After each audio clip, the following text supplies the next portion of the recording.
चलिए, हम लोग यहाँ पे थे ना 44 पेज पे, टाइप्स ऑफ हाइड्रोथेरेपी ट्रीटमेंट्स। एक सेकेंड। हेलो।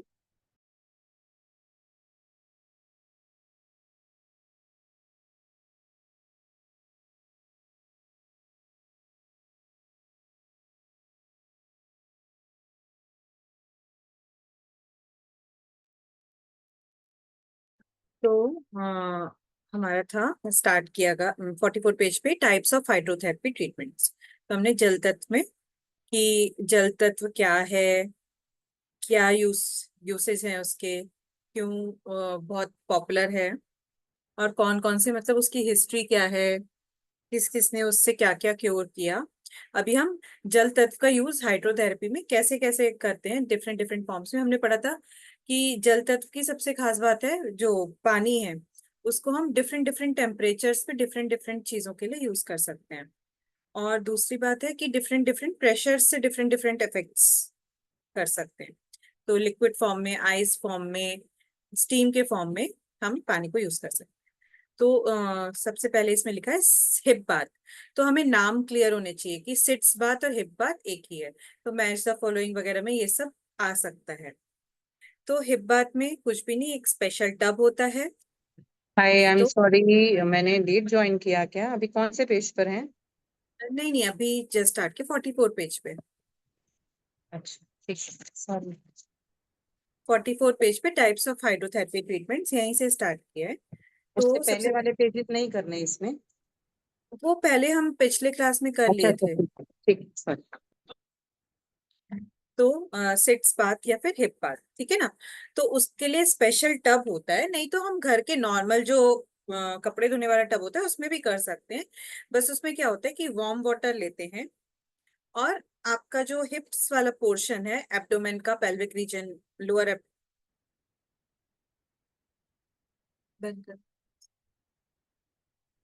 लोअर एब्डोमेन और पेल्विक रीजन, वो पानी में बस इमर्स्ड होना चाहिए, बाकी पूरी बॉडी बाहर रहेगी, ठीक है ना। तो पानी का टेम्परेचर मोस्टली वार्म होता है, ठीक है ना, ना तो कोल्ड ना तो बहुत ज्यादा हॉट, वार्म वाटर होता है।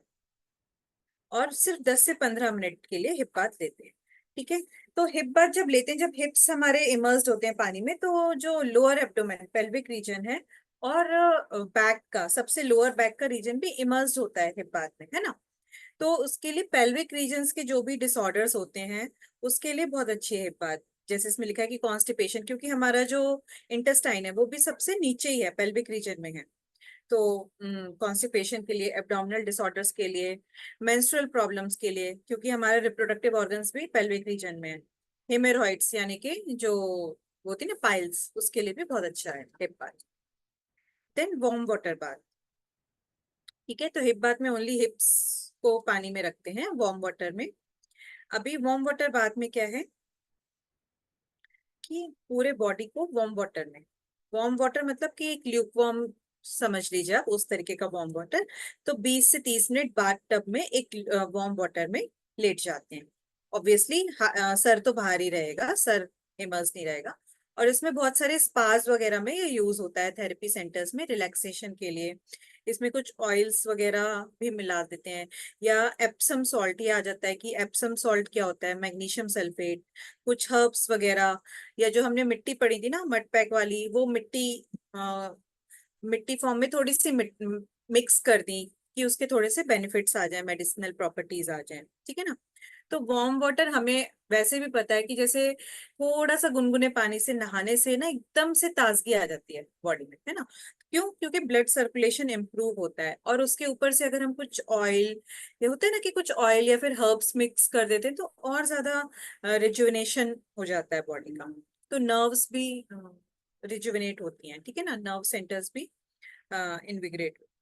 तो मेन इसका है कि ब्लड सर्कुलेशन बढ़ाता है, नर्व्स को रिलैक्स करता है वार्म वाटर, ठीक है। देन सोना बाथ। तो सोना बाथ क्या होती है? तो इस पे ऐसे क्वेश्चन पूछ लेते हैं, व्हाट इज सोना बाथ। तो एक आप लोग ना नितिन सर से पूछ लीजिएगा कि ये 5th पेपर जो है ना इंटीग्रेटिव थेरेपी वाला, जैसे हमारे टाइम तक वाइवा होता था, आप लोगों का भी वाइवा की जगह पेपर स्टार्ट किया इंटीग्रेटिव थेरेपी, तो वो एक बार आप कंफर्म कर लो उसमें क्या आता है, क्योंकि वाइवा में ये सब बहुत पूछते थे। अदरवाइज पूरा पूरा लॉन्ग क्वेश्चन भी आता है कि कुछ टाइप्स ऑफ हाइड्रोथेरेपी ट्रीटमेंट लिखिए, तो उसके बारे में थोड़ा एक्सप्लेन करिए। तो सोनाबाद क्या है, फिनिश, फिनिश मतलब फिनलैंड, फिनलैंड में ओरिजिनेटेड हुई है। इसमें क्या होता है कि एक वुडन चैम्बर में खास चैम्बर्स बने होते हैं, वहां पे बिठाया जाता है लोगों को, जो भी क्लाइंट होता है। और वहां पे दो लेवल्स पे स्टोन स्लैब्स पड़े हुए होते हैं, ठीक है ना, एक इस ऊपर लेवल पे, एक नीचे लेवल पे। तो ऊपर वाला लेवल जो है, वो वो वाला जो पत्थर है गर्म होता है, और नीचे वाला पत्थर तो है थोड़ा सा ठंडा होता है। देखो एक बार आप इसको रीड भी कर लीजिए।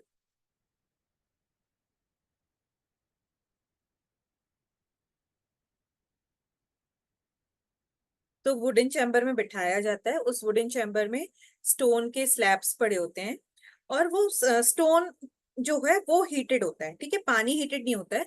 जब उन स्टोन के स्लैब्स पे पानी डाला जाता है गरम गरम पत्थर पे, तो ऑब्वियसली पत्थर पे, गरम पत्थर पे पानी डालेंगे तो भाप बनेगी, ठीक है ना। तो गरम गरम वो एक भाप सी बनती है उस चैम्बर के अंदर, और उसके वजह से जो ह्यूमिडिटी भी क्रिएट होती है ना, तो उसकी वजह से सारा ट्रीटमेंट होता है। तो देखिए इसमें लिखा है, there are stone slabs that are heated and the water is thrown away this slabs to increase the humidity, ठीक है, और टू जनरेट द स्टीम। तो उसकी वजह से क्या होता है, जो इंसान वहां बैठा होगा वुडन चैम्बर में, उसको खूब सारा पसीना आएगा, ठीक है ना। और पसीना आएगा तो क्या होगा, कि हमारे पसीने के थ्रू सारे टॉक्सिन्स जो है बॉडी के निकल जाते हैं, ठीक है। कोई भी चीज, कुछ भी प्रकार की ऐसा थेरेपी लेते हैं ना जहाँ पे बॉडी गर्म, बॉडी का सारा पानी निकल जाता है, जैसे कि पसीना आता है, जैसे स्टीम बाथ लेंगे तो बॉडी को पसीना आएगा, और जैसे सन बाथ लेते हैं तो भी बहुत पसीना आता है। तो ऐसे कोई भी ट्रीटमेंट लेने से पहले बहुत जरूरी है कि हम अच्छे से पानी पिए, ठीक है। तो हमेशा इस टाइप के ट्रीटमेंट्स पानी पी के करने चाहिए। इसमें लिखा भी है, it is advisable to take bath and drink plain water before the sauna bath. और बॉडी पहले से ड्राई होना चाहिए, सुखा के जाना चाहिए, गीली बॉडी से नहीं जाना चाहिए। और 10 से 15 मिनट ही स्टीम बाथ या फिर कुछ इस टाइप के ट्रीटमेंट जो है वो 10-15 मिनट ही लेते हैं, उससे ज्यादा लेंगे तो फिर बहुत ज्यादा पसीना आएगा, तो फिर बॉडी का जो है वाटर लॉस हो जाएगा, ठीक है। उसके आने के बाद थोड़ी देर कूल डाउन करो, और पसीना हटाने के लिए नॉर्मल वाटर से बात कर लो। तुरंत से शॉवर नहीं लेना है, क्योंकि एकदम ठंडी गर्मी हो जाएगी। थोड़ा देर कूल डाउन करो, फिर जो पसीना है उसको नॉर्मल पानी से कर लो। सर पे पानी नहीं डालना है, सर को अपने आप धीरे धीरे ठंडा होने देना है। तो वो खास उन्होंने बोल्ड में लिखा है। ये होता है ना कि पसीना आया, बाल भीग गए तो तुरंत से सर से नहा लिए, तो सर से नहीं नहाना है, जस्ट नॉर्मल। तो बहुत ज्यादा डिटेल में इसको कोई ऐसा नहीं पूछता है कि पूरा ऐसे एग्जैक्ट लिखा होना चाहिए, क्योंकि जो चीजें हम कॉमनली यूज करते हैं वही चीज के बारे में ज्यादा पूछते हैं। बट थोड़ा थोड़ा एक पता होना चाहिए कि ये सोनाबाद पूछते हैं, फिनलैंड, फिनलैंड से आई थी, ठीक है। तो वहां पे क्या होता है, एक बस इसमें डिफरेंस क्या है कि स्टीम नहीं जनरेट होती है, मतलब स्टीम नहीं दी जाती है वुडन चैम्बर में। वुडन चैम्बर में गर्म पत्थर होते हैं जिसपे पानी फेंका जाता है, जिसकी वजह से स्टीम अपने आप जनरेट हो जाती है, ठीक है। तो स्टीम जनरेट वहां पे, स्टीम पास करने का कोई ऐसा वो नहीं है उसमें, ठीक है। तो सोना बात जो है सबसे नीचे लिखा है, और हर एक का कुछ खास बात की रेस्पिरेटरी और सर्कुलेटरी डिसऑर्डर्स के लिए बहुत अच्छी है, क्योंकि एक तो पसीने के थ्रू हमारा सारा जो टॉक्सिन्स है वो बॉडी का डिटॉक्स हो जाता है। अभी कॉन्ट्राइंडिकेशंस, ठीक है। किसी को ऐसे हाइपरटेंशन है, हाई बीपी है, हार्ट डिसीजेस है, वेरिकोज वेन्स का सीवियर प्रॉब्लम है, तो एक आध चीज याद कर लीजिए। और सर्कुलेशन बॉडी का अच्छा नहीं है, तो उस केस में ये वाला सोना बाथ नहीं लेना है, ठीक है। इनफैक्ट जो जिसको हाइपरटेंशन है, high blood pressure, heart diseases, very ये हार्ट डिसीजेज और हाइपरटेंशन वाले पेशेंट्स को कोई भी तरीके का स्टीम बाथ, गर्म बाथ थोड़ा सा ध्यान देके लेना होता है, कॉन्ट्राइंडिकेटेड ही होता है। देखिए आगे स्टीम बाथ में भी यही लिखा हुआ है, स्टीम बाथ में भी लिखा है contraindication same as mention in sauna bath. तो स्टीम बाथ और सोना बाथ में अंतर क्या है? सोना बाथ में हम स्टीम दे नहीं रहे हैं, स्टीम खुद बन रही है। और स्टीम बाथ में भी एक वुडन चैम्बर है, और वहां पे एक पाइप के थ्रू, कहीं पे तो एक जैसे प्रेशर कुकर टाइप का एक एपरेटस होता है, उसके थ्रू स्टीम बनाई जाती है, और उसके ऊपर पाइप लगा के वो पाइप को उस वुडन चैम्बर में डाल देते हैं। तो अभी तो बहुत सारे अलग अलग सेटअप्स आ गए हैं। तो ये जैसे योग विद्या निकेतन में ऐसा सेटअप है, ये वुडन चैम्बर है, वो एक बड़ा सा कुकर है, और कुकर में पानी गर्म करेंगे, तो पानी जब उबलेगा तो वहां पे उसके ऊपर एक पाइप है, पाइप से वो पाइप वुडन चैम्बर में जाएगा, वहां पे स्टीम बनेगी। ठीक है। तो अगेन स्टीम बाथ भी लेनी है तो एक ग्लास पानी पी के अच्छे से लेनी है, और सर में गर्मी ना चढ़े उसके लिए सर पे, ये वाले जो भी ट्रीटमेंट्स है उसके लिए सर पे एक ठंडा कपड़ा रखना होता है। ठीक है, कि सर को हमारे गर्मी ना पहुंचे।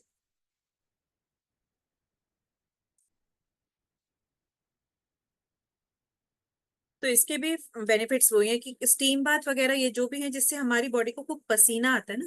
इनफैक्ट अभी आप लोग क्लोरोफिल बाथ लोगे तो उसमें इतना पसीना आता है ना कि ऐसा लगता है कि बॉडी डिटॉक्स हो गई। कोई भी चीज जब हम पसीना जिसमें आता है तो एक डिटॉक्सिफिकेशन हो जाता है बॉडी का। देन आती है टर्किश बाथ। ठीक है। तो टर्किश बात, टर्की नाम में ही है कि टर्की जो कंट्री है उसमें भाई थी। तो वहां पे बहुत सारे हमाम्स, हमाम्स मतलब पब्लिक बाथिंग प्लेसेस हैं, कि जहाँ पे लोग ग्रुप में नहाते हैं। तो उसमें भी एक तरीके से स्टीम से ही नहाते हैं। ठीक है ना। तो ज्यादा कुछ एक्सप्लेन नहीं किया है टर्किश बात के बारे में, क्योंकि इतना कॉमनली नहीं है। जकूजी बात। ठीक है। अभी जकूजी बात क्या, हमने कहा था कि वाटर का खास बात है कि डिफरेंट टेम्परेचर पे और डिफरेंट प्रेशर पे यूज हो सकता है। तो जकूजी बात में क्या है कि एक टब होता है जिसमें बैठते हैं, और उसमें प्रेशराइज्ड जेट से, प्रेशर से पानी मारा जाता है शरीर पे। तो उसकी वजह से क्या होता है कि प्रेशर से जब पानी मारते हैं तो एक सूदिंग मसाज टाइप का फील होता है। तो उस वो मसल्स पेन या फिर टायर्डनेस के लिए जकूजी बात यूज होता है। ठीक है। कई बार होता है ना, प्रेशर से किसी चीज के ऊपर पानी मारते हैं तो एक वो वहां पे प्रेशर आएगा, जैसे यहाँ पे पानी मारा प्रेशर से, तो इधर एक प्रेशर पड़ेगा जिससे वो मसाज टाइप का होगा। देन अभी हमने पढ़ा वो हॉट वाटर बाथ। ठीक है। उससे पहले हमने पढ़ी थी वार्म वाटर बाथ। ठीक है। तो अभी वार्म वाटर, हॉट वाटर और कोल्ड वाटर, तीनों में टेपिड वाटर, इन सब में अंतर क्या है, थोड़ा थोड़ा टेम्परेचर का डिफरेंस है। ठीक है ना। कोल्ड वाटर मतलब, या फिर टेपिड वाटर मतलब नॉर्मल वाटर। देन आता है वार्म, थोड़ा सा ल्यूकवार्म, और हॉट थोड़ा सा ल्यूकवार्म से थोड़ा सा गर्म। तो हॉट वाटर बात क्या करते हैं कि नॉर्मल आप instant relaxation after after a tiring day. तो पूछ सकते हैं कि टायरिंग डे के बाद इंस्टेंट रिलैक्सेशन चाहिए तो कौन सा वाटर बाथ लेना है? Hot water bath. तो ये भी ब्लड सर्कुलेशन इंप्रूव करता है। मसल्स की जो स्पैज, पूरे दिन भर थके हुए हैं, मसल्स ऐंठ गई हैं, मसल टेंशन हो गया है, तो उसको रिलीव करता है। ठीक है। और हॉट वाटर बाथ में करने से नींद भी बहुत अच्छी आती है। अभी टैपिड, टैपिड मतलब टैप वाटर। ठीक है। तो टैप वाटर बाथ से भी क्या होता है, पैरासिम्पैथेटिक नर्वस सिस्टम स्टिमुलेट होता है, और ये भी बॉडी को काम डाउन करता है। तो स्ट्रेस रिड्यूस करने के लिए टैप वाटर बाथ होता है। कई बार बस थके हुए हैं, मन चल नहीं रहा है, तो बस नहा के आ जाओ, एकदम से फ्रेश फील होता है। तो ये तो खुद ही सबने महसूस किया होगा ना। तो अच्छा, hot water bath, tepid water bath, दोनों में ही लिखा है कि बॉडी को काम डाउन करता है, स्ट्रेस रिड्यूस करता है। बट एक इंस्टेंट रिलैक्सेशन चाहिए थकान के बाद, पूरे दिन के थकान के बाद, तो हॉट वाटर बाथ। और इन जनरल आपको कामनेस चाहिए, स्ट्रेस हो रहा है, तो हॉट टेपिड वाटर बाथ। ठीक है। तो हाइड्रोथेरेपी का हमने बोला ना, सबसे खास बात क्या है कि डिफरेंट टेम्परेचर डिफरेंट प्रेशर पे यूज होती है, बहुत ही लो कॉस्ट है, पानी इजिली अवेलेबल है, फ्रीली अवेलेबल है पानी, तो कोई कॉस्ट नहीं है। और पानी से ऐसा नहीं हो सकता किसी को कि एलर्जी हो जाए। मिट्टी से एक बार को हो सकता है किसी को एलर्जी हो गई, कुछ बैक्टीरिया आ गए, कुछ वायरस आ गया मिट्टी में, तो किसी को कुछ इरिटेशन हो सकती है। पानी से तो किसी को कुछ इरिटेशन नहीं हो। देन हॉट फुट बाथ और fomentation foot bath. Hot foot bath को फुमेंटेशन फुट बाथ भी बोलते हैं। तो एक हमने पढ़ी हिप बाथ। हिप बाथ में only hips are immersed. Then अलग अलग टेम्परेचर के लिए warm water bath, hot water bath, tepid water bath, ये पढ़ा। देन स्टीम वालों में आ गए सोना बाथ, स्टीम बाथ और टर्किश बाथ, ये तीनों स्टीम के प्रकार हो गए। देन जकूजी बाथ में प्रेशर से पानी दिया जाता है। तो अभी हम पढ़ेंगे hot foot bath. Foot bath समझ में आ रहा है कि खाली हमें अपने पैर गर्म पानी में रखने हैं, ठीक है ना। तो बस एक बकेट लेनी है जिसमें गर्म पानी लेना है, जिसमें अपने आ, फीट फीट से लेके आपका नीज तक का पोर्शन पानी में रहेगा, और पानी की गर्माहट बनी रहे उसका आपको इफेक्ट है। तो जब भी हॉट वाटर बाथ लेते हैं तो बाल्टी में पैर डुबाते हैं, एक चेयर पे बैठते हैं और अपने को पूरा कंबल से लपेट देते हैं, और अपने को भी और इनफैक्ट वो बकेट को भी, जिससे कि वो पानी गर्म रहे। नहीं तो ये तो ना रखे रहेंगे तो थोड़ी देर बाद पानी ठंडा हो जाएगा। तो पूरा बकेट से लेके अपने यहाँ तक पानी से अपने आप वो कंबल से अपने आप को लपेट के रखते हैं। और again hot water bath type की कोई भी चीजें लेनी है तो ट्रीटमेंट लेना है तो पानी पी के लेना है, एक गिलास पानी पी के, और सर पे एक ठंडा कपड़ा रखें जिससे सर में गर्मी अननेसेसरली ना चढ़े। ये तो करेंगे भी, अभी नवंबर में आप लोग का होगा तो आप देख लेना। तो अगेन अच्छा, तो खाली फुट बाथ लेने के क्या फायदे हैं, क्योंकि अगेन जैसे हमने मड में पढ़ा था कि हमारे पैर में बहुत सारे ऑक्यूप्रेशर पॉइंट्स होते हैं, पूरे शरीर के पॉइंट्स पैर में होते हैं। तो फुट बाथ लेने से वो पॉइंट्स पे मतलब वो वाले हर एक पॉइंट से जो जो ऑर्गन जुड़ा है ना, तो वो ऑर्गन में रिलीव होता है। और क्या होता है कि ब्लड सर्कुलेशन इंप्रूव होता है बॉडी का, और इन जनरल पसीना तो आएगा ही, भले ही आप फुट बाथ ले रहे हो खाली, बट पसीना आएगा तो डिटॉक्सिफिकेशन हो जाएगा। और अगेन पैर तो सुंदर होंगे ही, पैर में होता है ना दिन भर के चलते हैं तो पैर हार्ड हो जाते हैं, तो वो हार्डनेस पैरों की भी ठीक करता है। और इसी में अगेन कुछ हर्ब्स या फिर एप्सम सॉल्ट यानी कि मैग्नीशियम सल्फेट, वो सब मिला लेंगे। तो एक जैसे कि कुछ होते हैं ना कि पैरों में कुछ फंगस वगैरह आ गई, जॉइंट्स पेन वगैरह है, उसके लिए भी बहुत अच्छा है ये। अगेन कॉन्ट्राइंडिकेशंस, जहाँ कहीं भी हॉट वाटर बाथ या स्टीम बाथ है तो हार्ट पेशेंट्स और हाई बीपी वालों को नहीं लेनी है। पेरिफेरल वेस्कुलर डिसीज भी यही होती है, हार्ट डिसीज होती है कि जहाँ पे आर्टरीज में ब्लॉकेज हो जाती है। अच्छा, खास बात है डायबिटीज के पेशेंट्स के लिए ये बहुत बेनिफिशियल है, बट अगेन मेडिकल अपने डॉक्टर से कंसल्ट करके आप ले सकते हैं। क्योंकि डायबिटीज के पेशेंट्स में एक तो ये हो जाता है, एक किडनी जो पेशेंट्स होते हैं उनके लिए भी बहुत अच्छी है। तो ये इसकी दो खास बातें हॉट फुट बाथ के लिए, डायबिटीज के लिए इम्पोर्टेंट है। और सीकेडी, क्रोनिक किडनी डिसीज, जिसे लंबे समय तक किडनी की बीमारी है, उन लोग के लिए बहुत अच्छी है। और 15-15 मिनट के लिए लेना है, ठीक है। देन आया लपेट्स और रैप्स। एक लपेट मतलब लपेटना। तो हिंदी का वर्ड है लपेट। हाँ, लपेट से बना है। और रैप, इंग्लिश में लपेटने को रैप बोलते हैं।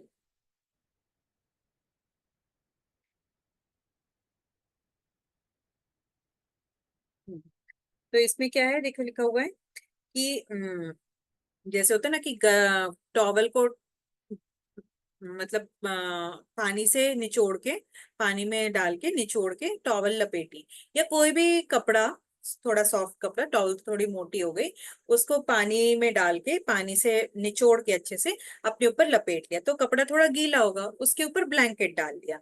तो क्या होगा कि कपड़ा ठंड तो कपड़ा तो गीला है, ठीक है, उसके ऊपर ब्लैंकेट डाल लिया, तो ब्लैंकेट की और हमारे शरीर की कपड़ी गर्मी से वो कपड़ा सूख जाएगा उसका पानी, ठीक है ना। तो उससे क्या होगा कि ये स्किन डिसऑर्डर्स और मसल पेन के लिए बहुत अच्छा है। तो इतना ज्यादा कॉमनली यूज नहीं होता है ये, तो ये ऐसे दो दो लाइनों में बताया हुआ है, तो थोड़ा बहुत जस्ट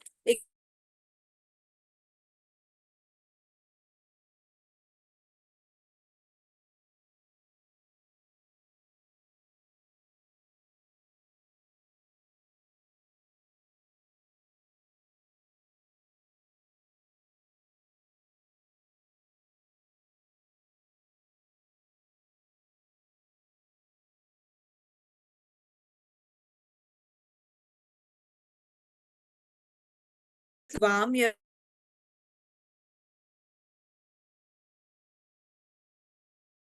फ्रीज हो गया है ना शायद, मुझे तो हाँ बस नहीं आ रही आवाज अब।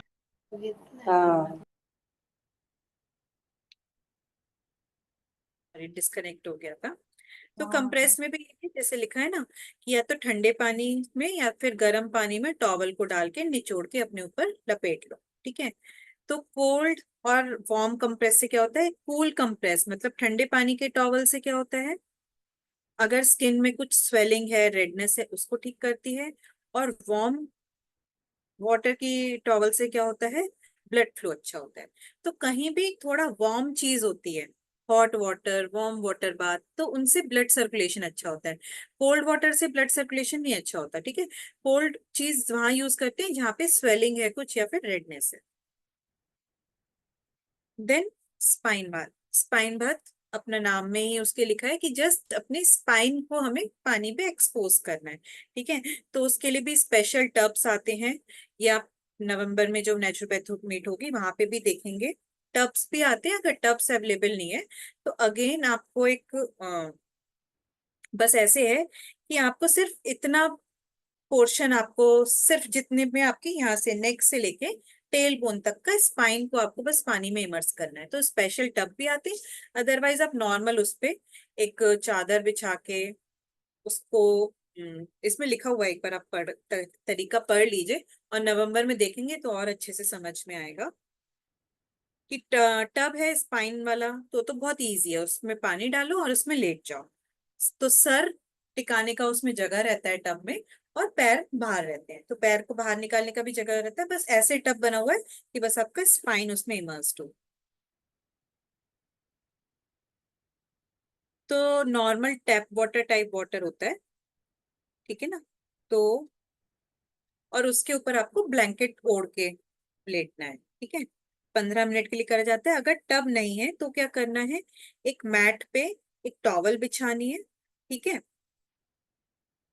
फिर वो टॉवल को गीला करके निचोड़ लेना है, और उस टॉवल को फोल्ड करके बस इतना पूरा लेंथ पे मैट पे ऐसे रखना है कि आपकी पूरी स्पाइन उतने टॉवल पे आ जाए, उतना फोल्ड करना है। और फिर अगेन आप ब्लैंकेट से अपने आप को लपेट लो, तो वो इफेक्ट मिल जाएगा जो टब में मिलेगा, ठीक है। तो ये क्या है, हमारी स्पाइन की हेल्थ के लिए बहुत अच्छी होती है। जो भी हमारे स्पाइन से नर्व्स जा रही हैं स्पाइनल कॉर्ड से, उनकी हेल्थ को अच्छा करती है। तो कुछ भी स्पाइन में प्रॉब्लम है तो ये बहुत कॉमनली यूज होती है स्पाइन बाथ। देन ये सब तो थे हमें बाहर से पानी का ट्रीटमेंट ले रहे हैं। देन इंटरनल क्लींजिंग के लिए दो इन्होंने ट्रीटमेंट्स दिए हुए, एनीमा और colon hydrotherapy. 47 page Manisha ji. Spine तो वाले में एनीमा क्या क्या स्पाइन वाले में hot water cold water use करना है ना, स्पाइन वाले में नहीं नहीं, नॉर्मल वाटर, नॉर्मल नॉर्मल मतलब टेम्परेचर जो नल वाटर से में थोड़ा सा ठंडा, थोड़ा सा। बहुत गर्म बहुत ठंडा भी नहीं, नहीं थोड़ा सा ठंडा होना चाहिए, जो बट आइस। नहीं। Then enema.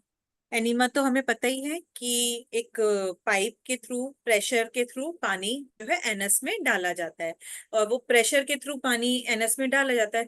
हमें भी कुछ साफ करना होता है तो हम प्रेशर से पानी डालते हैं ना पाइप से, तो वैसे ही प्रेशर से अंदर पानी डाला जाता है, जैसे कि वो अंदर जो हमारा स्टूल जमा हुआ है तो उसको लिक्विफाइड कर देगा, एकदम से अर जाएगा टू पास द स्टूल। तो ये कॉन्स्टिपेशन के लिए, इरिटेबल बाउल सिंड्रोम के लिए बहुत अच्छा है।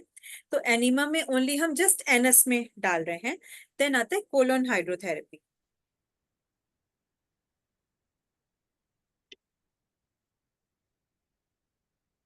तो एनीमा में ओनली हम जस्ट जो लार्ज इंटेस्टाइन है उसका लास्ट पार्ट एनस होता है, जस्ट वहां पे पानी डाल रहे हैं, ठीक है।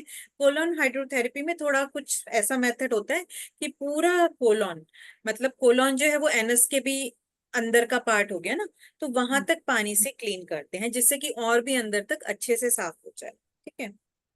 तो जिसको मेजर कॉन्स्टिपेशन का प्रॉब्लम है, बहुत ज्यादा गैस्ट्रो इंटेस्टाइनल प्रॉब्लम है, तो उनके लिए है। तो एक तरीके से एनीमा जैसे ही, बट थोड़ा एनीमा से और थोड़ा सा एडवांस।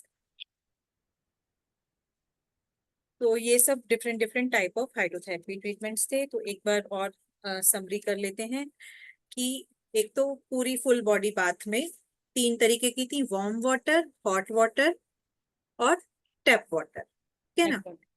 तो वार्म वाटर मोस्टली स्पा वगैरह में यूज होती है एकदम रिजुविनेट करने के लिए, उसमें कुछ सॉइल्स या हर्ब्स वगैरह मिला देते हैं। हॉट वाटर जो हम अपने घर में नॉर्मल गीजर चला के फिर ठंडा गर्म पानी मिक्स करके नहाते हैं ना, तो एकदम से इंस्टेंट रिलैक्सेशन देती है, ब्लड सर्कुलेशन बढ़ाती है।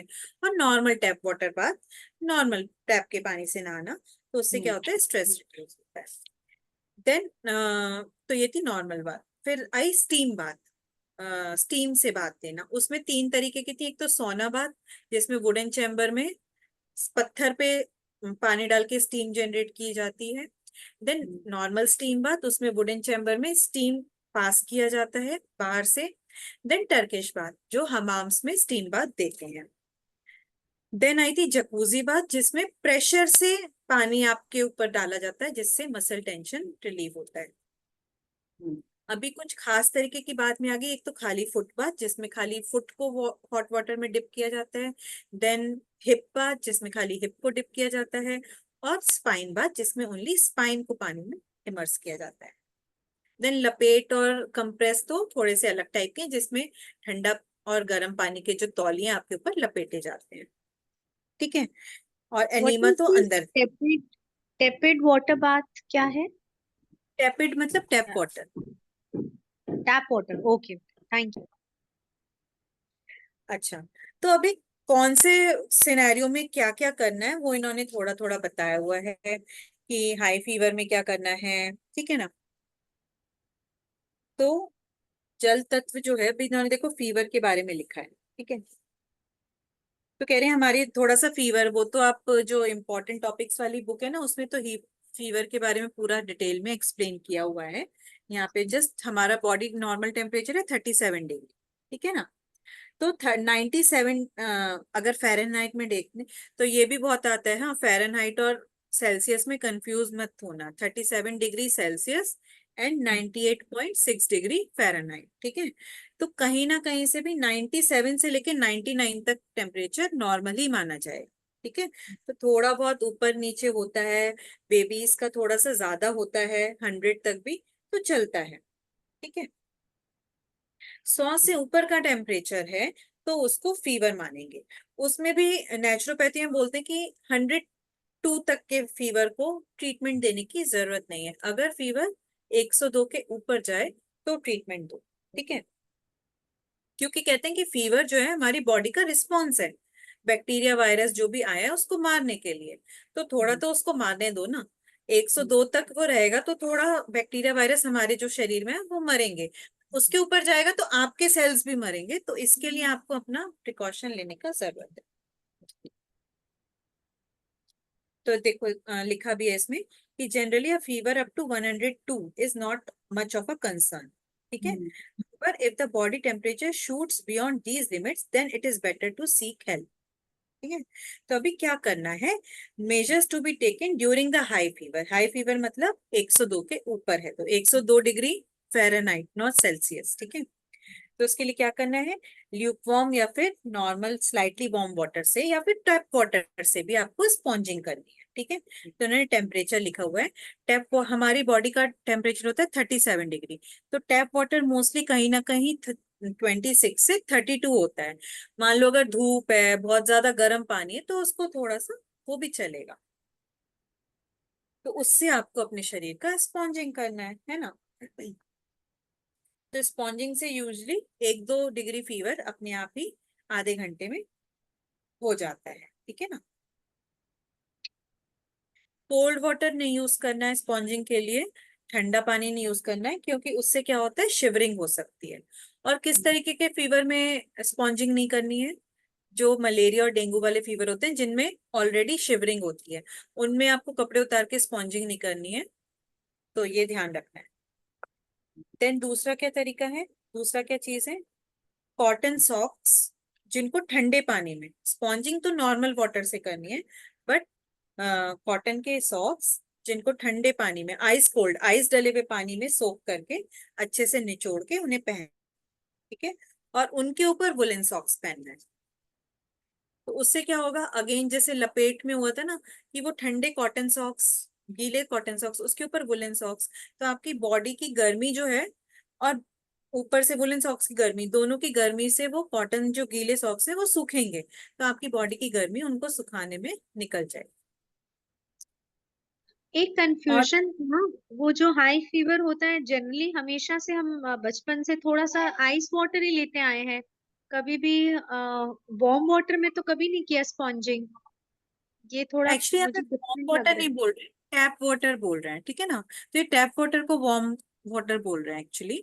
तो आइस हाँ कोल्ड वाटर सिर्फ वो माथे पे जो पट्टी अच्छा लगाते हैं ना, वो थोड़ा कोल्ड होना चाहिए, अच्छा अभी बाद में लिखा है। अच्छा। स्पॉन्जिंग कभी ओके। भी बर्फीले पानी से नहीं करनी चाहिए। बट हम तो हमेशा उससे ही करते आए हैं और उससे लो हो जाता है टेम्परेचर, मतलब बचपन ओके, से तो वही चीज है या। तो मतलब आइस वाला पानी यूज करते हो, कैसा पानी यूज करते हो? हाँ थोड़ा सा आइस या फिर ठंडा पानी होता है वो, ठंडा मतलब टैप वाटर ना?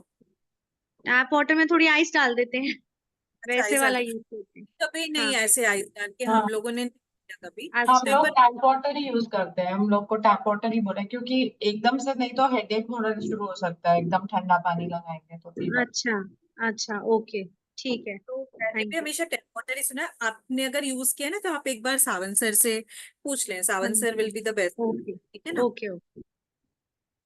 तो बाद में इन्होंने फोरहेड पे लगाने के लिए बोला है थोड़ा सा ठंडा, वो भी बहुत आइस कोल्ड वाला ठंडा नहीं, ठीक है। तो गरम वो ठंडे पानी का तौलिया आपको अपने सर पे लगाना है, और हमेशा रूम जो है हवादार होना चाहिए, किसी अगर कोई भी फीवर वाला पेशेंट है वहां पे।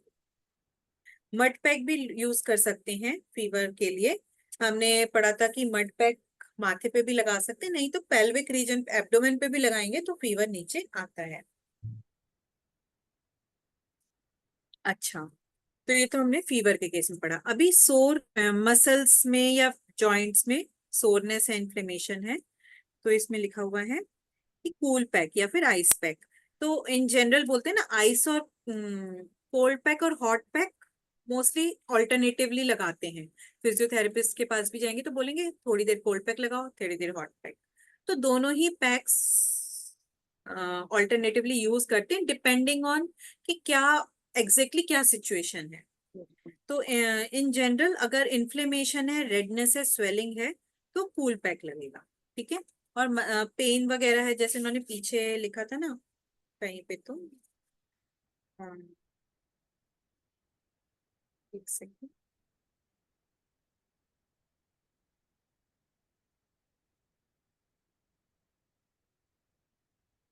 हाँ जैसे कंप्रेस में लिखा था ना कि cool compress reduces the swelling while warm compress increases the blood flow of inflamed muscles। तो जो इन्फ्लेमेशन है वो एग्जैक्टली किस वजह से है, तो उसके बेसिस पे एग्जैक्टली हॉट लगाना है या कोल्ड लगाना है, वो देख के डिसाइड करना पड़ता है। But in general hot and cold alternatively भी लगाते हैं, दोनों से ही कंबाइंड होके अलग अलग इफेक्ट्स मिलते हैं, तो दोनों से एक प्रॉपर वो हो जाता है जो भी चीजें होती हैं। कोल्ड पैक स्वेलिंग रिड्यूस करता है और हॉट पैक जो है वहां की इन्फ्लेमेशन वो है उसको ठीक करता है। तो यहाँ पे इन्होंने और भी डिटेल में बताया हुआ है हॉट और कोल्ड पैक के बारे में। तो पेन क्या है, तो पेन क्या है, कुछ भी जैसे कि होता है, एक बार आप लोग भी पढ़ लो।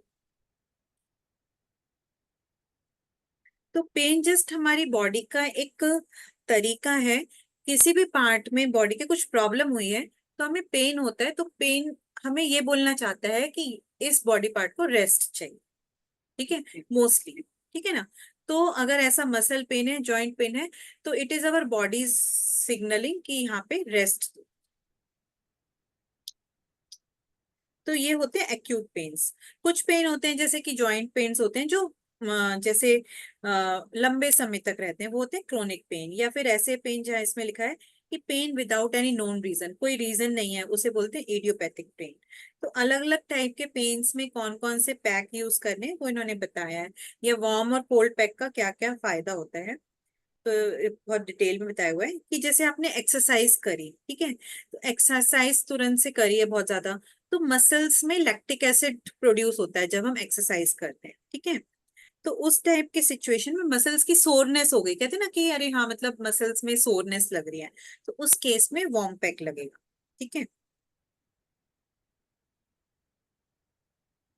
तो वार्म पैक बोले तो एक टॉवल है, उसे गर्म वार्म वाटर में कोई डाल निचोड़ के उस जगह पे लगा लें जहाँ पे पेन हो। तो मसल्स पेन है या जहाँ पे ऐसा लग रहा है कि ब्लड सर्कुलेशन रुक गया है, कि ऐसा होता है ना कि सो गया है कोई एरिया, कहते हैं ना पैर सो गया, तो उस जगह नमनेस आ रही है, तो वहां पे वार्म पैक लगाते हैं।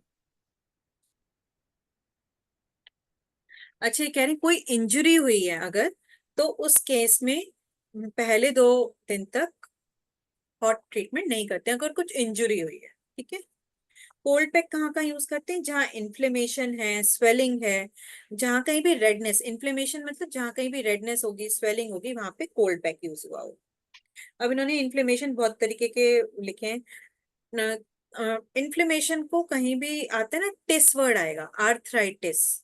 तो टिस मतलब जॉइंट्स का, आर्थराइटिस मतलब जॉइंट्स का इन्फ्लेमेशन, कहीं भी टिस वर्ड आएगा मतलब इन्फ्लेमेशन। तो टेंडनाइटिस मतलब टेंडन का इन्फ्लेमेशन, टेंडन जो हमें बोन से, बोन को मसल से कनेक्ट करता है ना। देन बर्साइटिस, बर्साइटिस क्या है, जो हमारे जॉइंट्स के बीच में कुशन होता है उसको बर्से बोलते हैं, तो उनमें इन्फ्लेमेशन। तो कहीं पे भी इन्फ्लेमेशन है, स्वेलिंग है, रेडनेस है, वहां पे कोल्ड पैक। और अगर कहीं पे नंबनेस है और कुछ ऐसे क्या है, मसल्स में सोरनेस है, वहां पे वार्म पैक। तो कोल्ड पैक्स और वार्म पैक कैसे कैसे यूज कर सकते हैं, तो अच्छा नहीं, वार्म पैक तो बताया कि टॉवल को गर्म पानी में डालो और निचोड़ के उस एरिया पे लगा लो। कोल्ड पैक कैसे करना है कि जैसे न टॉवल, आइस टॉवल, कि वही टॉवल को ठंडे पानी में डालो और उसे निचोड़ो अच्छे से, और फिर फोल्ड करके, वो टॉवल एज सच नहीं लगानी है, उसे पहले प्लास्टिक के बैग में रख।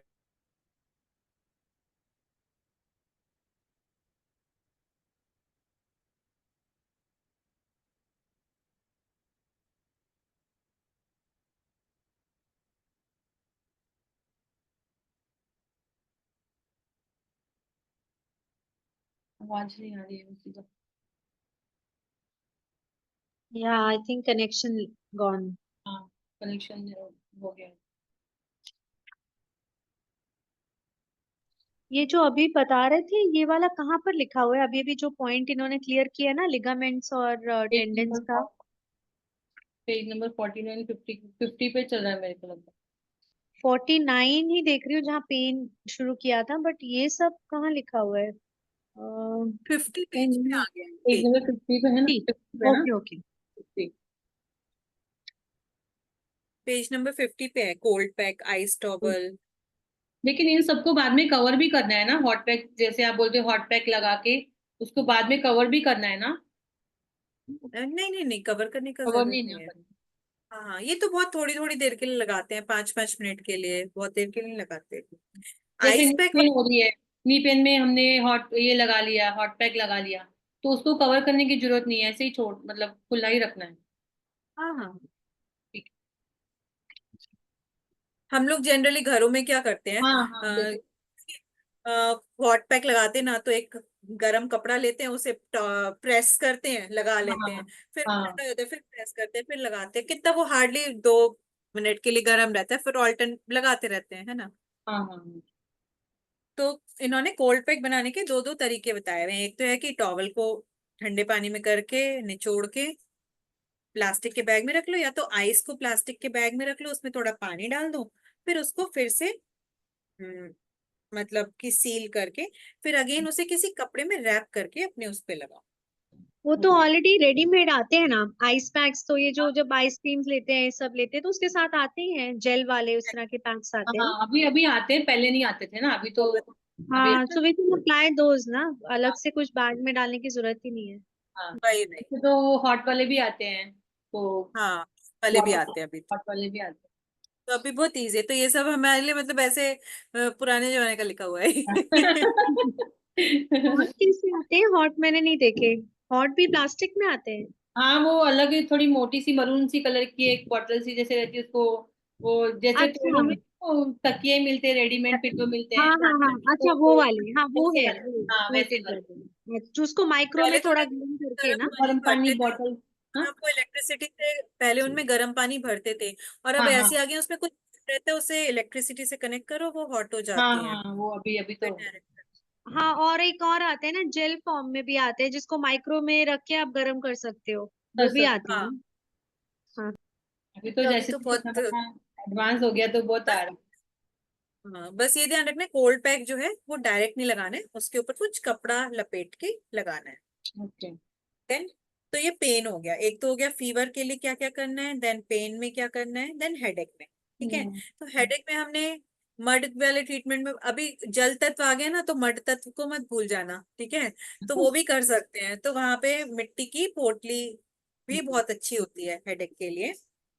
देन हेडेक के लिए क्या है, मोस्टली जो मसल्स टाइप के होते हैं ना, नॉर्मल हेडेक, टेंशन हेडेक की, मतलब कुछ खिंचने की वजह से होते हैं, खिंचाव की वजह से, मसल कॉन्ट्रेक्शन की वजह से, तो उनके लिए क्या है, बस tapped water bath, tap water bath कर लो, तो बस उसी से ये वाले ठीक हो जाते हैं।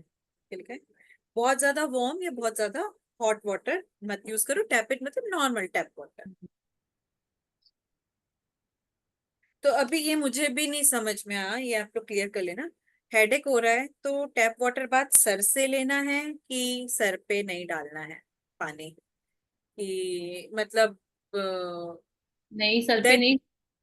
है ना, क्योंकि मुझे तो मेरा पर्सनल एक्सपीरियंस है कि सर से पानी डालेंगे तो फिर हेडेक बढ़ हाँ जाता है। बट खाली यहाँ पे ही होगा, हाँ, फोrehead पे ही होगा। हाँ हेड बालों में नहीं लगाना है, बस बालों यहीं में से यहीं। सिर्फ इतना पोर्शन ही, मुझे भी ऐसा लगता है, आगे पता नहीं हाँ मुझे इतना। ऐसे मतलब मैंने सुना है कि लोग यहीं पे ही लगाते हैं, कुछ भी बाम भी होता है तो यहीं पे अप्लाई करते हैं ना, फोrehead पे ही। हाँ।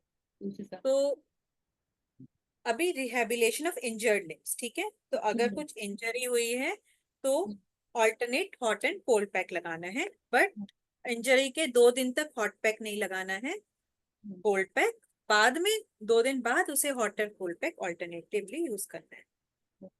अभी जैसे लॉन्ग क्वेश्चन आया, हाँ हाँ तो मतलब ऐसे दो लाइन लिख देंगे हर एक के अगेंस्ट, चलेगा? हाँ हाँ हाँ, लॉन्ग क्वेश्चन आया, टाइप्स ऑफ हाइड्रोथेरेपी ट्रीटमेंट्स लिखो, तो सारे ट्रीटमेंट्स लिखने हैं और उसको थोड़ा थोड़ा थोड़ा एक्सप्लेन करना है। ठीक है, और ये तो है कि डिफरेंट डिफरेंट डिसीजेस, डिसीज भी नहीं एक्चुअली, डिफरेंट बॉडी के प्रॉब्लम्स में क्या कैसे यूज करना है हाइड्रोथेरेपी। तो एक हाई फीवर था, और हेडेक, देन हम्म पेन, अभी इंजरी में, अभी स्किन प्रॉब्लम्स। ठीक है, हम्म तो स्किन प्रॉब्लम्स में क्या है कि एक तो वाटर बहुत अच्छा सॉल्वेंट है, तो उसमें बहुत सारे हम हर्ब्स वगैरह डाल सकते हैं, मेडिसिनल चीजें, तो हम्म स्टीम बाथ बहुत अच्छी है स्किन प्रॉब्लम्स के लिए। तो स्टीम बाथ में स्टीम लेते टाइम और कुछ मेडिसिनल हर्ब्स डाल दो, ऑयल्स डाल दो, तो स्किन डिसीजेस के लिए, स्किन से पसीना निकलेगा ना तो डिटॉक्सिफिकेशन हो जाएगा, तो स्किन डिसीज के लिए स्टीम बाथ बहुत अच्छी है। देन बर्न्स के लिए क्या है, ठीक है, तो अगर जल गया है तो ऑब्वियसली हम बिल्कुल ठंडे पानी में हाथ डालते ही है ना, कुछ पान हाथ जल जाता है तो अपने जले हुए पार्ट को ठंडे रनिंग वाटर के नीचे डाल के रखिए। ठीक है, देन फ्रॉस्ट बाइट, एक होता है जल गया कुछ, जलने से हम ठंडे पानी के नीचे डाल देते हैं। फ्रॉस्ट बाइट मतलब कि बिल्कुल ठंडी ठंडी कोई चीज, या फिर होता है कि मोस्टली एक्सट्रीम टेम्परेचर्स में होता है ना कि किसी किसी का पैर का नाखून में नील पड़ जाता है बहुत एक्सट्रीम ठंड में, हाँ ब्लड तो जम दैट, जाता हाँ कुछ स्किन की इंजरी होती है है। एक्सट्रीम लो टेम्परेचर में, तो उस केस में क्या करना है, जैसे हाथ जल गया तो ठंडे पानी में डालते हैं, ऐसे ही हाथ में नील पड़ गया तो वहां पे आप गर्म पानी डालो वहां पे, ठीक है ना। ठंडा पानी तो कितनी देर तक रखना है अगर जल जाता है तो, वो रनिंग वाटर के अंदर?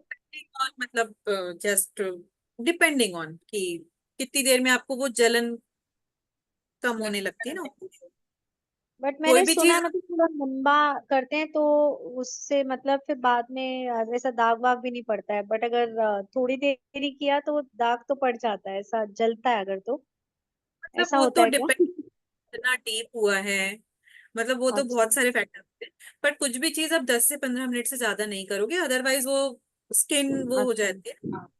ओके ओके, थैंक और फ्रॉस्ट बाइट मतलब नेल पड़ गया, कहाँ नमनेस हो गई एक्सट्रीम लो टेम्परेचर से, तो वहां पे हॉट वार्म वाटर बात करनी है उस एरिया में, ठीक है। तो वो नमनेस को ठीक करेगा। तो इन्होंने लिखा है कि उस जहाँ पे वो नील पड़ गया, नमनेस आ गई, उस पार्ट को वार्म वाटर में डिप कर दो। तो यहाँ पे इन्होंने लिखा है कि 30 मिनट्स के लिए कर दो। हम्म। ज्यादातर ये बाहर की कंट्रीज में होता है जहाँ पे ज्यादा ठंड पड़ती है। यू। तो ऐसा है। तो एज एंड व्हेन मतलब एग्जैक्टली exactly क्या सिनेरियो है, क्या हुआ है, तो हम्म, कितना एरिया पे हुआ है, कितना डीप तक हुआ है, उसके बेसिस पे वो ट्रीटमेंट्स कितनी देर तक चलेंगे वो हम्म, डिपेंड करता है। देन लेबर पेन्स, ठीक है। हम्म, तो लेबर पेन्स के लिए जो है वाटर बाथ बहुत अच्छा है। अम,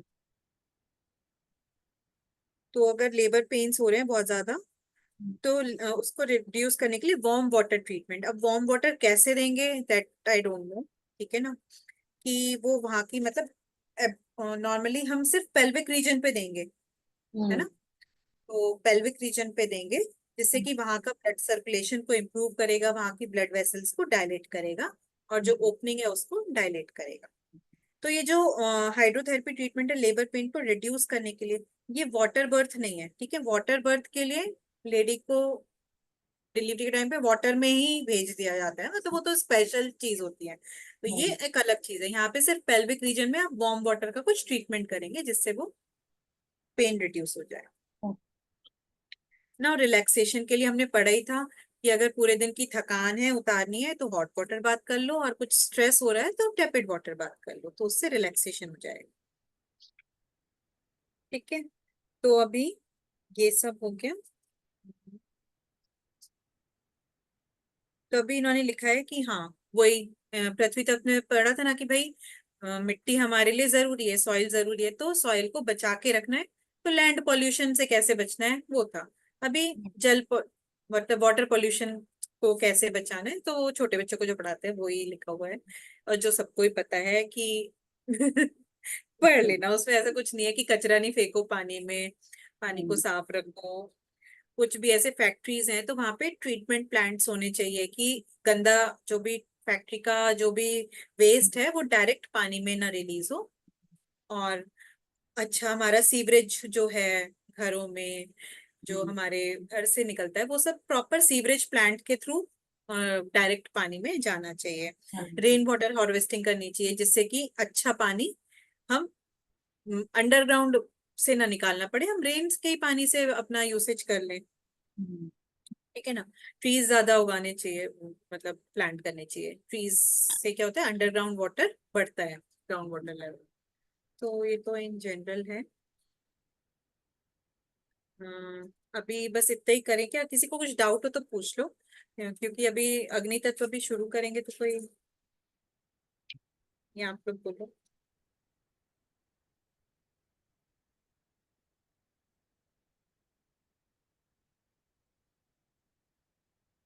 वैसे तो आप सब पढ़ाओगे ना, दूसरा भी दूसरे सब्जेक्ट भी लोगे ना बाद में इसके, कि खाली यही पढ़ा प्लीज। ले लूंगी। प्लीज ले लेना, हम जैसों का भला हो जाएगा। आपकी ओर से काफी हेल्प हो रही है, नहीं तो ये हम हाँ, सोच भी नहीं सकते थे। वही ना। मतलब इस तरह की रूटीन कहाँ बनता है, आप करा रहे हो तो। और ये टाइम भी हाँ, समय सूट कर रहा है ये हो वाला। जा रहा है बीच में, और किसी ना थोड़े क्वेश्चन भी वेरी अगर थैंक यू सो मच। तो पूछ लेते हैं। ठीक है ठीक है। चलो तो थोड़ा ऐसा अग्नि तत्व का थोड़ा सा बेस शुरू कर देते हैं। हम्म, आप बस अगर सब मतलब लोग वो बता, जैसे आप कर भी रहे हो, अच्छा कर रहे हो, मतलब और भी अगर इस तरह से बता दो ना कि हमें उतना ही करना है जो एग्जाम में आ रहा है, उस पे फोकस करेंगे तो थोड़ा सा हमारा मतलब एफर्ट कम हो जाएगा। उतना टाइम नहीं मैं बचा बता ना इसलिए। मैं बताती जा रही हूँ कि हिस्ट्री पे ध्यान मत दो कोई भी तत्व की। जो उन्होंने हिस्ट्री बताई हुई ना, कहाँ से आया वो जल तत्व के श्लोक वगैरह, वो सब कुछ करने का जरूरत नहीं। इस ओके। टेक्स्ट में ये बताया हुआ है, वो सब अच्छा। आ, हाँ हाँ। ओके। पर जहाँ पे एप्लीकेशन वाला पार्ट आ गया, ट्रीटमेंट वाला पार्ट, वहां से सब कुछ याद करना है, ठीक है ना। ओके। तो एक अग्नि तत्व स्टार्ट कर लेते हैं, क्योंकि शुरू में तो हिस्ट्री वगैरह ही है, वो सब देख लेते हैं। तो जैसे हमने पढ़ा, अग्नि तत्व खाली वो जलती हुई आग नहीं, कोई भी चीज जो एनर्जी है जिसमें, ठीक है ना, वो अग्नि है। ठीक है। हम हम खाना खाते हैं, पेट के अंदर खाना पचता है। पचता कैसे है? क्योंकि बॉडी के अंदर कुछ ना कुछ मेटाबॉलिज्म हो रही है, जठराग्नि, हमारी पेट की अग्नि से वो डाइजेशन हो रहा है, तो वो भी अग्नि तत्व है। हमारे हर एक सेल में कहते हैं ना कि ग्लूकोज, बॉडी से कार्बोहाइड्रेट से ग्लूकोज बन रहा है, अमाइनो एसिड से प्रोटीन्स बन रहे हैं। तो कोई ना कोई चीज बन रही है, बिगड़ रही है, बन रही है, बिगड़ रही है हर एक सेल के अंदर, तो वो भी क्या है? अग्नि तत्व की वजह से। ठीक है। तो ये सब अग्नि तत्व है। तो अग्नि तत्व किसका वो है प्रारूप, मतलब एनर्जी का। ठीक है। और अग्नि तत्व का मेन एट्रीब्यूट क्या है? ये पढ़ा था। पृथ्वी का मेन एट्रीब्यूट है गंध। रूप जल, रूप रूप रूप रूप। हाँ, जल का मेन क्या है? जल का रस रस। रस। रस। तो ऐसे अग्नि का मेन है रूप। रूप रूप अग्नि में गंध और रस नहीं होंगे, या बिल्कुल ना के बराबर होंगे। जैसे जैसे हम एक एक स्टेप ऊपर जाते जाएंगे, एक एक एट्रीब्यूट घटता जाएगा। तो अग्नि में रूप मेन है। ठीक है। तो अग्नि तत्व कहाँ कहाँ है यूनिवर्स में? सबसे बड़ा तो हमारा अग्नि तत्व है सन। ठीक है। तो हमारी जो लाइफ है अर्थ पे, क्यों लाइफ है? क्योंकि अर्थ सन से उतने ही डिस्टेंस पे जितने पे होनी चाहिए, ना तो ज्यादा गर्म ना तो ज्यादा ठंडी। तो अग्नि तत्व हमारी लाइफ के लिए कितना इंपॉर्टेंस है, देखो कि सिर्फ अर्थ पे लाइफ सिर्फ इसलिए क्योंकि अर्थ पे जल है, और अर्थ जो है सन से एग्जैक्ट दूरी पे है, तो इतना टेम्परेचर की वजह से लाइफ है अर्थ पे। तब ये कहते हैं कि अग्नि तत्व जो है इसका साइंस इतना नहीं मानती है, बट कोई कोई ह्यूमन बींग्स में नहीं, कोई कोई स्पीशीज में, कोई कोई प्रजातियों में कि मेल बच्चा होगा या फीमेल बच्चा होगा, वो डिपेंड करता है उस समय जो था टेम्परेचर कितना था। तो टेम्परेचर डिपेंडेंट सेक्स, यहाँ पे एक टर्म लिखी हुई है TSD, टेम्परेचर डिपेंडेंट। तो कोई कोई प्रजातियों में मेल बच्चा होगा या फीमेल बच्चा होगा, ये डिपेंड करता है फर्टिलाइजेशन के टाइम पे टेम्परेचर कितना था। ठीक है। तो बस इतना, बहुत ज्यादा डिटेल में कोई पूछ रहा है इसके बारे में। जैसे थोड़ा थोड़ा एक थोड़ा सा एक इंट्रोडक्टरी देते हैं कि क्यों इम्पोर्टेंट है, कहाँ कहाँ पे। तो फिर उन्होंने 54 पेज में यही बताया कि हमारी हमारी बॉडी में अग्नि तत्व का है। हमारी जठराग्नि जो है वो अग्नि तत्व है। हमारे हर एक सेल में जो भी रिएक्शंस हो रहे हैं वो सब अग्नि तत्व की वजह से। तो अग्नि तत्व की वजह से ही अर्थ पे लाइफ है। यहाँ पे 54 पेज पे जो भी कुछ है, ज्यादा कुछ फिर इसमें पढ़ने की जरूरत नहीं है। ठीक है। देन आ जाते हैं 55 पेज पे। 55 पेज पे अगेन इन्होंने लिखा है कि हम कहते हैं हमारे स्टमक में खाना जाता है, और स्टमक में होता है हाइड्रोक्लोरिक एसिड, एसिडिक एनवायरनमेंट होता है, उसकी वजह से सारा खाना ब्रेक डाउन होता है। तो वो HCl क्या है? एक तरीके से हम HCl को अपनी जठर मान सकते हैं। ठीक है। वो एक हमारे अंदर की डाइजेस्टिव फायर है। इसीलिए कहते हैं कि खाना खाने के बाद तुरंत से पानी नहीं पीना चाहिए, जिससे कि वो जठराग्नि जो है बुझे ना। खाने को पचाने के लिए वो अग्नि चाहिए, और वो अग्नि हम पानी पी के बुझा देते हैं। पर कोई पूछे हाइड्रोक्लोरिक एसिड जठराग्नि है? ऐसा नहीं, जठराग्नि में बहुत कुछ आएगा। एक जनरल टर्म में हम बोल सकते हैं कि कोरिलेट अगर करना चाहें। अच्छा, एक और भी चीज है कि हम कहते हैं ना कि अग्नि तत्व, तो अग्नि तत्व एनर्जी है, और हम ये भी कहते हैं कि पूरी दुनिया क्या है? सिर्फ एक एनर्जी ही है ना। सब कुछ एनर्जी से ही बना है, और सब कुछ एनर्जी में ही जाके, कुछ भी नथिंग नया नहीं बन रहा है, पहले से था, बस एक दूसरे में कन्वर्ट हो रहा है। ठीक है। तो जस्ट ये बता रहे हैं, इसको कुछ ऐसे याद करने की जरूरत नहीं है। फिर ये कह रहे हैं कि जब अग्नि का इन्वेंशन हुआ, उससे पहले आदमी क्या था? कच्चा खाना खाता था। तो अग्नि का जो इन्वेंशन हुआ उसकी वजह से एक बहुत बड़ा चेंज आया हमारी लाइफ में, तो लोग पका हुआ खाना खाने लगे। तो ये सब कुछ ऐसी जस्ट फॉर इंट्रोडक्शन। मेरा सजेशन तो यही है, लेकिन पढ़ने के लिए पूरा किताब पढ़ना जरूर। कि- मतलब मजेदार है वो, उसको याद नहीं करना, बट मजे के लिए वो बहुत मजा आएगा पढ़ने में, किसी को मजा आता है तो आयुर्वेद में तो देखो अग्नि को कितना इम्पोर्टेंस दिया जाता है कि आपकी अग्नि कैसी है ना, आपकी जठराग्नि कैसी है। तो आयुर्वेद में तो बहुत देखा जाता है कि हाँ आपकी जठराग्नि कैसी है, उसके बेसिस में आप स्वस्थ रहोगे बीमार रहोगे। तो और कैसे ना कि पहले तो लोग देवी देवताओं की पूजा नहीं करते थे, पंच महाभूत की पूजा करते थे, तो उसमें भी अग्नि की पूजा बहुत सारे धर्म में है। अभी भी हम दीपक जलाते हैं, ठीक है ना। तो कहते हैं कि बहुत सारे धर्म में, जैसे कि एक जोरास्ट्रिज्म एक धर्म है, ईरानी कल्चर है या पारसीज लोग, वो मतलब उनके टेम्पल्स में हमेशा एक फायर किंडल्ड रहती है। और जैसे कहते हैं ना कि कुछ भी हम लोग कुछ भी ऑस्पिशियस होता है तो हम हवन करते हैं, यज्ञ करते हैं, पूजा करते हैं, तो उसमें अग्नि जलाते हैं, है ना। तो अग्नि का बहुत इंपॉर्टेंस है, मतलब हमने हमेशा फायर गॉड को सबसे ज्यादा पूजा है। अभी भी अगर हम देखें तो हम जल देवता से ज्यादा सूर्य देवता की ज्यादा पूजा करते हैं, है ना। सूर्य देवता को बहुत पूजते हैं, दिवाली पे भी तो हम जैसे दिए जलाते हैं, उसमें ये भी तो हम जलाते हैं, अग्नि को कर रहे हैं। होली में होली जलाते हैं, है ना। तो ये सब कुछ ओलंपिक होता है, तो ओलंपिक में वो ओलंपिक फायर जलाई जाती है स्टार्ट से पहले, तो जब वो खत्म हो जाते हैं तभी वो हमेशा जला के रखी जाती है। तो ये सब मतलब अग्नि को कितना पूजते हैं लोग अभी भी। तो देन यही सब है, 57 पेज पे उन्होंने श्लोक वगैरह दिए हुए हैं, जस्ट रीड देम, उनका समझ लो, याद करने का जरूरत नहीं, एग्जाम में कुछ भी नहीं आते हैं। तो श्लोक का कुछ भी नहीं आता है ना, कि आता है मीनिंग बताओ या ऐसा कुछ नहीं ना? नहीं नहीं, ठीक है ना। तो वेद यज्ञ वगैरह करते थे, तो एक हमेशा कहते थे कि यज्ञ में जैसे आग जलती रहनी चाहिए, तो उसके लिए एक गार्डियन बैठा के रखते थे, कि एक उसको रक्षक को, कि भाई इस जलता हाँ। रहना चाहिए। तो ये सब यज्ञ में जस्ट, बोलते हैं कि अगर अग्नि बुझ जाती है तो उसको अपशगुन मानते हैं ऐसे। हाँ, तो वो फेरे लेते हैं तो अग्नि के चारों तरफ लेते हैं, कुछ भी हम ऑस्पिशियस करते हैं तो मतलब हम लाइट्स जलाते हैं, बर्थडे ठीक है। बर्थडे में भी तो हम यही करते हैं ना, तब भी हम कैंडल जलाते हैं बर्थडे। हाँ, बर्थडे। हाँ, ठीक है ना। तो ये सब कुछ यही है, यहाँ पे कुछ भी एग्जाम में आने जैसा, याद करने जैसा नहीं है, पढ़ने के लिए, मजे के लिए, जस्ट पढ़ने का है। देन 58 पेज पे एक इन्होंने फोर्थ पैराग्राफ है कि हर एक इंसान के अंदर 3 प्रकार की अग्नि होती है, क्रोधाग्नि, कामाग्नि और उदराग्नि। तो जस्ट ये भी कोई नहीं पूछता। क्रोधाग्नि सबके अंदर होती है। सॉरी। तो मतलब हमारी जठराग्नि को ही उदराग्नि बोलते हैं, यानी उदर मतलब हमारा एब्डोमेन, ठीक है ना।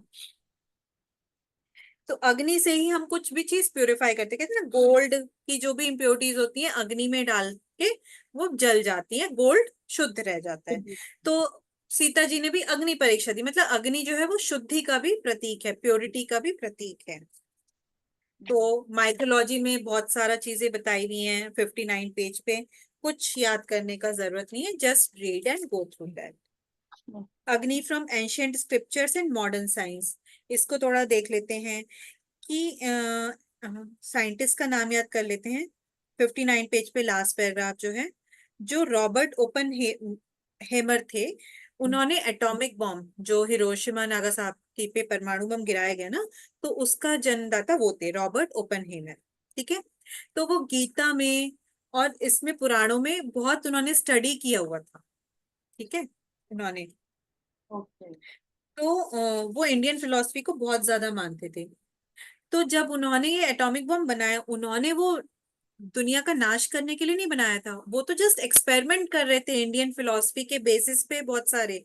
जब उन्होंने ये बना दिया तब उन्हें रियलाइज हुआ कि मैंने ये विनाश का चीज बना दिया है, और ये अग्नि तत्व हमारी लाइफ के लिए भी जरूरी है, बट अगर इसको सही से इस्तेमाल नहीं किया जाए तो विनाश भी कर सकता है। तो उन्होंने वो गीता का एक श्लोक है जो उन्होंने बोला भी है, सहस्त्राश्मि, 1000 ब्लेजिंग सन्स। तो उन्होंने अपने जो एटॉमिक बॉम्ब बनाया उसको बोला सहस्त्राश्मि, मतलब इसमें 100,000 सूरज की गर्मी जितना वो है, मतलब तेज। तेज। हाँ। तो गीता का श्लोक भी है कि अग्नि के अंदर डिस्ट्रक्शन की भी पावर है और जन्म देने की भी है। तो मतलब कि अग्नि को सही से रखोगे तो लाइफ को बना के रखेगी, और अगर वो खुली छूट जाएगी तो वो विनाश भी करेगी। नाश्ते करोगे। देन इन्होंने यज्ञ का ट्रेडिशन बताया है कि यज्ञ में तो अग्नि तत्व, अग्नि ही जलाते हैं। तो कहते हैं कि जो वो लोग यज्ञ की अग्नि को बचा के रखते थे, वो प्रोफेशन वाले लोगों को ही अग्निहोत्री बोलते थे, जिनका काम ही ये था कि यज्ञ की अग्नि को जला के रखना। तो ये सब अभी मूवीज में काम करने लगे कौन, अग्निहोत्री, अभी वो भी किसमें काम मूवीज में। ऐसे कह रहे हो कि अग्निहोत्री मूवीज में काम करने लगे। उसकी अग्नि यहाँ पे कुछ काम नहीं करेगी। टाइम अप हो गया, बाकी कल करते हैं। चलो, तो बस ये 61 पेज पे बस यही है कि होता था ना कि पहले वरुण देवता को बुलाने के लिए पहले कितने होते थे ना ट्रेडिशंस, यज्ञ करेंगे कि हाँ, जिससे बारिश हो। तो वो बारिश हो। सब मतलब, और वो अभी साइंटिफिकली भी प्रूव हुआ है कि कुछ यज्ञ के थ्रू हम कुछ ऐसी हर्ब्स डालते हैं, कुछ ऐसी लकड़ी डालते हैं जिससे जो अग्नि जलती है ना, उससे क्लाउड्स जो हैं अट्रैक्ट होते हैं। तो पहले उस जमाने में उसे बोलते थे कि कुछ इंद्र देवता को खुश किया, अभी वो साइंटिफिकली प्रूवन है। यहाँ पे लिखा है क्लाउड सीडिंग, इस फिनोमेना को बोलते हैं क्लाउड सीडिंग, कि आप कुछ इस प्रकार का एनवायरनमेंट जनरेट करो कि क्लाउड्स जो है अट्रैक्ट होके आएंगे उस जगह पे, तो अब बरसेंगे। तो ये है, ठीक है। तो अभी यहाँ पे कॉन्सेप्ट ऑफ अग्नि इन आयुर्वेद, ये बहुत इंपॉर्टेंट है, ये हम कल से पढ़ेंगे। तो 13 टाइप की अग्नि बताई गई हमारे शरीर में। वो क्रोधाग्नि, कामाग्नि और उदराग्नि। वो कोई पूछे हमारे शरीर में कौन सी अग्नि है, वो 3 टाइप की अग्नि नहीं, ये 13 टाइप की अग्नि बोलेंगे। हाँ, 13 टाइप की अग्नि, हाँ, तो वो क्योंकि 3 लिख के आ जाएंगे हम लोग। ये 13 टाइम। चलिए, कल से फिर शुरू थैंक यू करेंगे। Vasudha, thank you so much. Thank you so much. Thank you. Thank you, Vasudha ji. Thank you, Thank you, Vasudha. Thank you. Bye-bye.